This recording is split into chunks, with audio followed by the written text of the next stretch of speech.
आज बिहार एनसीईआरटी पढ़ने जा रहे हैं। कहाँ, कब और कैसे। इसमें हम मध्यकालीन भारत के बारे में जानेंगे। कहाँ, कब और कैसे। बिहार दिवस के अवसर पर बिहार दिवस कब मनाया जाता है? तो 22 मार्च को बिहार दिवस मनाया जाता है। बिहार दिवस के अवसर पर राखी और आयुष पटना के गांधी मैदान में आए। मैदान में मेले जैसा माहौल था। विभिन्न पंडालों में अलग अलग गतिविधियां चल रही थी। घूमते घूमते वे लोग ऐसे पंडाल में पहुंचे जहां क्विज प्रतियोगिता हो रही थी।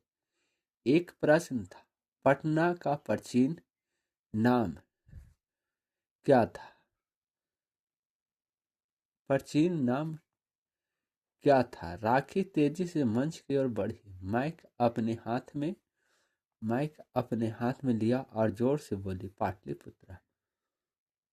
तो हम पाटलिपुत्रा के बारे में जानते हैं।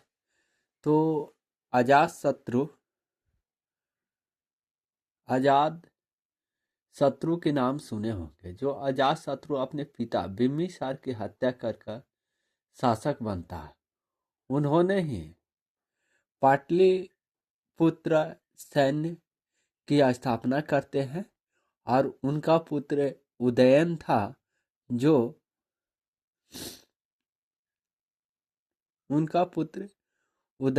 जो पाटलिपुत्र को राजधानी बनाया। तालियों की आवाज के साथ राखी को पुरस्कार मिला। राखी का छोटा भाई आयुष सोचने लगा कि कोई स्थान या नाम समय के साथ कहाँ, कब और कैसे परिवर्तित हो जाता है। आपने कक्षा 6 अतीत से वर्तमान भाग 1 में हर्षवर्धन की शासनकाल तक पढ़ा था। हर्षवर्धन का बात हर्षवर्धन का बाद आता है तो इसमें हर्षवर्धन का मृत्यु के बाद राज्यवर्धन की मृत्यु के बाद 606 ईस्वी में 16 वर्ष की अवस्था में हर्षवर्धन थानेश्वर की गद्दी पर बैठा। हर्ष को शिलादित्य के नाम से भी जानते थे और इन्होंने परम भट्टारिका नरेश की उपाधि धारण की। हर्षवर्धन ने शशांक को पराजित कर कनौज पर अधिकार कर लेता है तथा उसे अपनी राजधानी बनाने का न्योता देता है। ये सब जानकारियां हैं जो आप लिख सकते हैं। हर्ष और पुलकेशिन के बीच नर्मदा नदी के तट पर युद्ध हुआ जिसमें हर्ष की विजय हुआ था। उन्होंने अपना चीनी यात्री हेनसांग के नाम सुने होंगे जो हर्षवर्धन के शासन काल में आया था।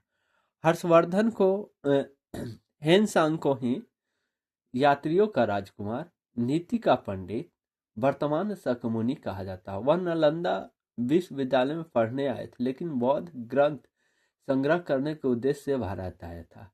हर्षवर्धन 641 ईस्वी में अपने दूत चीन भेजे और 643 ईस्वी एवं 645 में 2 चीनी दूत उसके दरबार में आए। आदि ये सब जानकारियां ले सकते हैं। हर्षवर्धन के शासनकाल तक पढ़ा था। अब हम इस कक्षा में हर्षवर्धन के शासनकाल के बाद के समय को समझने का प्रयास करेंगे। आप देखेंगे कि हर्ष के पहले के भारत और बाद के भारत में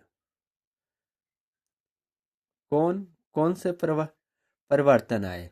समय के साथ साथ हमारे समाज में अनेक परिवर्तन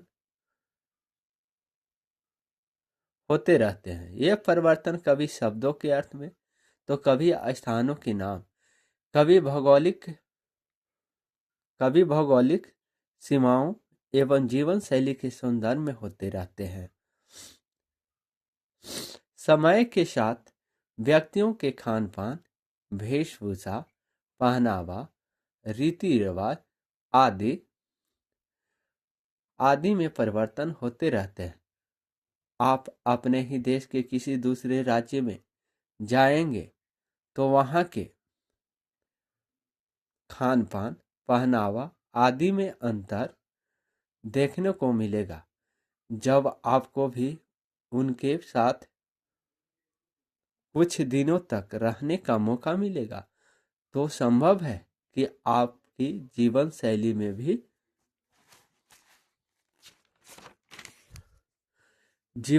में भी परिवर्तन दिखने लगेंगे। आगे की चर्चा में हम मोटे तौर पर 750 से 1750 के मध्य के बारे में जानेंगे तक लगभग 1000 वर्षों में होने वाले परिवर्तनों के समझने का प्रयास करेंगे। आज आप अपने देश के लिए हिंदुस्तान नाम का प्रयोग भारत और इंडिया के पर्यायवाची के रूप में करते हैं। क्या आप जानते हैं कि यह नाम 13वीं शताब्दी में तुर्क सत्ता की स्थापना के बाद प्रचलित हुआ? ये सब हम देख सकते हैं। आप 1030 ईस्वी में भारत कैसा था ये हम देख सकते हैं। आप देख सकते हैं ये सब। फिर हम जानेंगे कि उस समय हिंदुस्तान की भौगोलिक सीमा उन क्षेत्रों पर आधारित थी जो तुर्क के सत्ता के अधीन थे। लगभग 3 शताब्दी बाद मुगल वंश के संस्थापक बाबर। अब यहाँ से क्वेश्चन पूछ सकता है कि मुगल वंश के संस्थापक कौन थे? बाबर नहीं। हिंदुस्तान शब्द का प्रयोग वस्तुतः संपूर्ण उपमहाद्वीप के लिए किया। कहेगा कि बाबर किस महाद्वीप के लिए किया? इस महाद्वीप में आता था ये शब्द औरंगजेब के अधीन मुगल साम्राज्य के बारे में देख रहे हैं। अधीन उपमहाद्वीप के लिए किया, तभी इस क्षेत्र में मुगल सत्ता का सर्वाधिक विस्तार 17वीं सदी के अंतिम वर्ष में बाबर के वंशज औरंगजेब के समय में हुआ था। औरंगजेब ने 2 बार अपना राज अभिषेक करवाया था। एक क्वेश्चन इम्पोर्टेंट है। और बाबर की मृत्यु हुआ था, जो जिंदा पीर भी औरंगजेब को ही कहा जाता है। इनका मृत्यु, औरंगजेब का मृत्यु 1707 ईस्वी में हुआ। और इसी प्रकार हमारा राज्य बिहार के नाम से जाना जाता है। इस शब्द का सबसे पहले प्रयोग 13वीं शताब्दी के एक इतिहासकार मिन्हाज ए सिराज ने किया था। अब कहेगा कि बिहार शब्द का प्रयोग सबसे पहले कौन सा इतिहासकार के? मिन्हाज ए सिराज ने किया। यह क्वेश्चन पूछा हुआ है।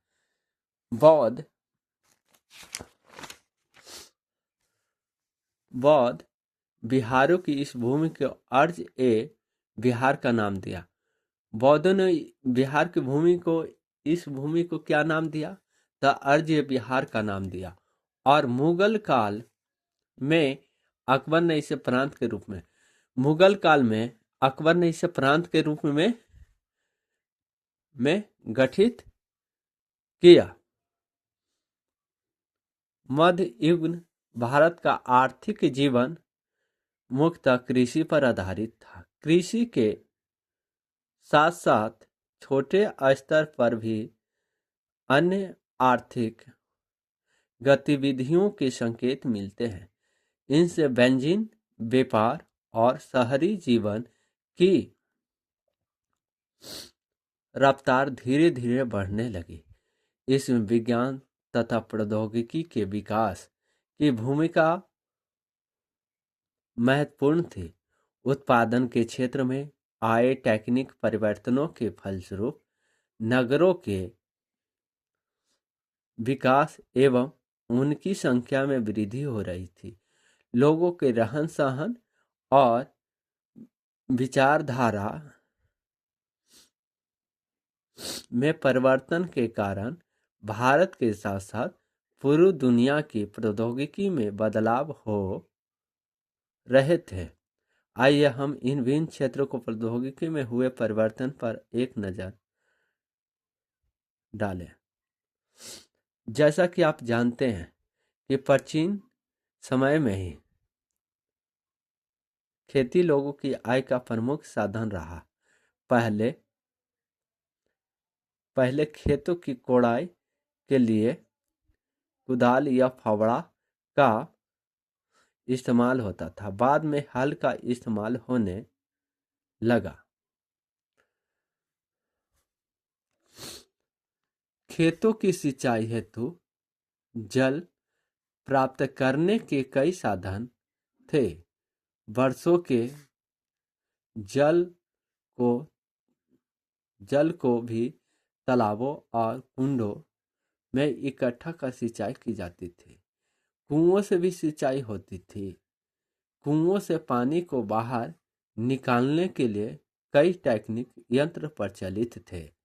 पानी को बाहर निकालने के लिए अरघट या घंटी यंत्र का इस्तेमाल प्राचीन समय से ही होता था।